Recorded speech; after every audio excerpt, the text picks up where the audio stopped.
Do you know what happened to Ben Askren? Oh, yeah, dude, that's so tragic and sad and just disgusting. It should be like, if they don't cover it, they should send all your money back. How crazy is that? He had health insurance. He got a terrible infection in his lungs that led to, I think it's called necrotic pneumonia. He had to give a double lung transplant, and health insurance says we're not covering it. Imagine being one of the greatest wrestlers America has ever produced. 3 NCAA titles, 2 Hodge trophies, a style so unique it literally rewrote the way people wrestled. You become a Bellator champion, an Olympian, a UFC star. Now imagine all of that being stripped away. Not by an opponent, not inside the cage, but by your own body turning against you. That's exactly what happened to Ben Askren. This is the story of how Funky Ben nearly died, how his heart stopped for over 20 seconds multiple times, how doctors had to replace both of his lungs, and how he's now rebuilding his life with a mission bigger than fighting. Before we dive into his near-death experience, you have to understand the foundation of who Ben Askren is, because without that context, the scale of his career, the creativity of his style, the impact he made on both wrestling and MMA, you can't appreciate the weight of what almost got taken away. Ben wasn't always funky. In high school, his wrestling style was basic, straightforward. But once he reached the college level, something changed. Wrestling became a puzzle, and Ben was obsessed with solving it. Instead of copying others, he looked for gaps, openings no one else noticed, angles nobody had tried. And from that, funky wrestling was born. It wasn't just about beating opponents, it was about breaking the mold. So I only died 4 times, right, where the ticker stopped for about 20 seconds. Have you guys seen this? Okay, so Ben Askren. Yeah, that's Ben Askren. So Ben Askren, former MMA fighter, he ended up catching a staph infection, which led to a severe pneumonia, which I think led to some autoimmune thing. Anyways, he needed a double lung transplant. Askren became famous for developing new moves on the fly, creating positions that baffled opponents, and treating the mat like a laboratory. That creativity paid off. 3 NCAA titles, 2 Hodge trophies, and a reputation as one of the most dominant collegiate wrestlers of all time. And then came the nickname. The story of Funky is classic Askren. One of his college buddies printed up shirts with Ben's face stamped above the word Funky. Without telling him, soon the stands were full of fans wearing them, and ESPN cameras picked it up. After a match, Ben's friends sold stacks of those shirts right in the parking lot. For a broke college kid, making $5 grand in one night was insane. But more importantly, it cemented a brand. From that day forward, Ben Askren was funky. The irony, even though he was one of the biggest stars in the sport at that time, he still couldn't make a living from wrestling alone.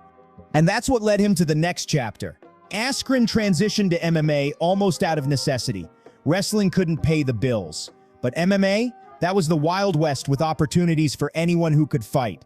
Ben jumped into Bellator's tournament format, and in less than 2 years was holding the championship belt.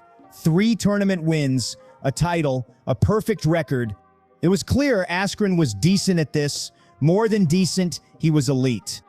Yep, we are watching the last moments of Ben Askren as he is not only being watched, but they are not going to stop until his life is over. People were terrified after MMA fighter Ben Askren was fighting for his life after his lungs completely shut down in a matter of several days over a staph infection, and many believe this was no accident. Taunting clips show Ben losing 50 pounds while in the ER almost immediately, to his wife saying he was healthy just several days before the hospital. His career carried him around the world, from Bellator to one championship, and eventually to the UFC, where he became one of the most talked about fighters in the sport.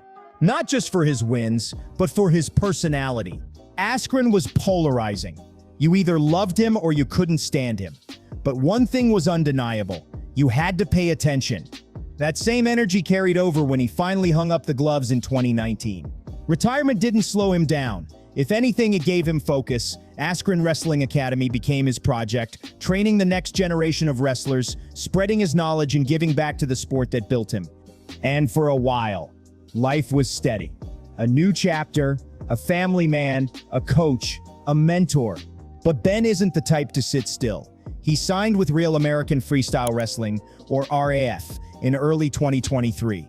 He wasn't done competing. He wanted one more run, this time back on the mats against the next wave of talent.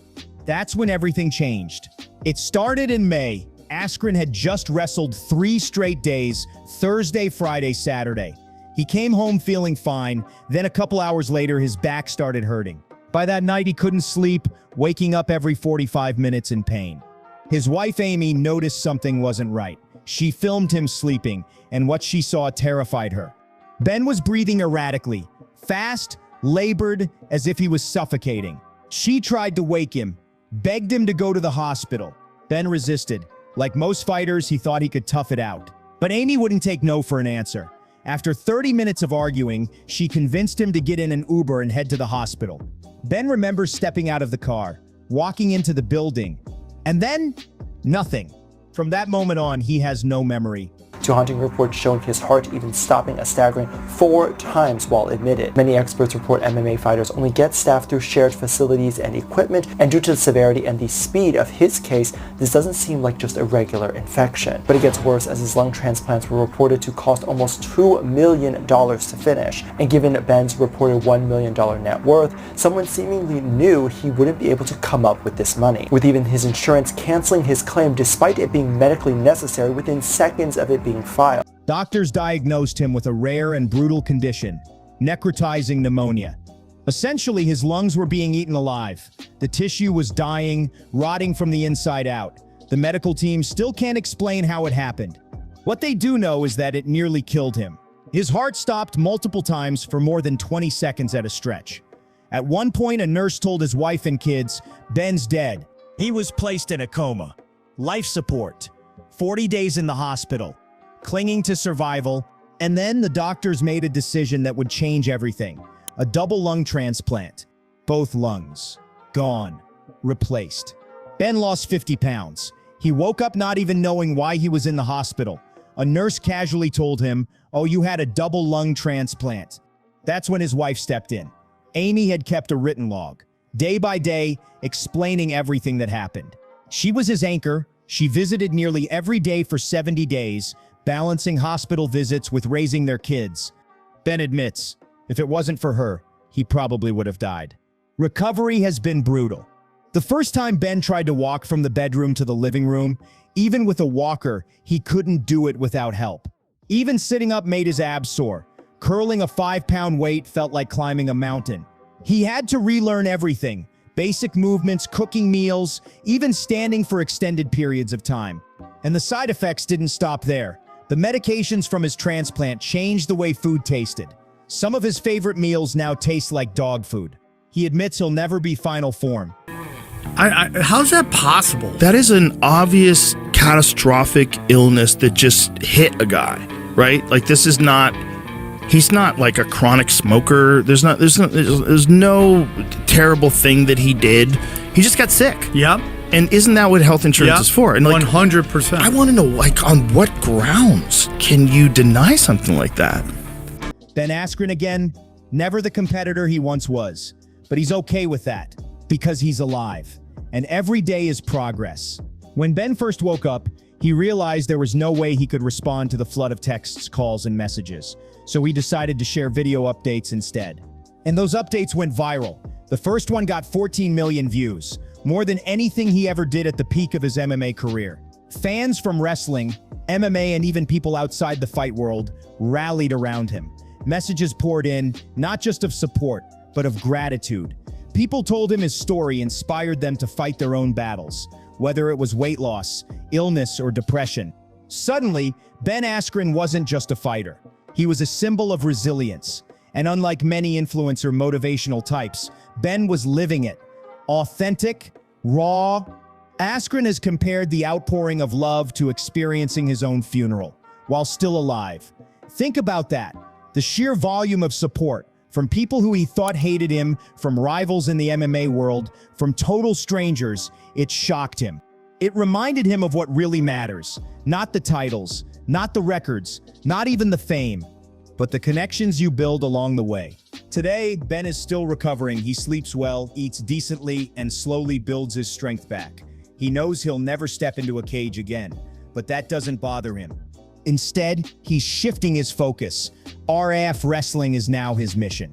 For decades, wrestlers have complained about how underpaid the sport is compared to football, basketball, or even MMA.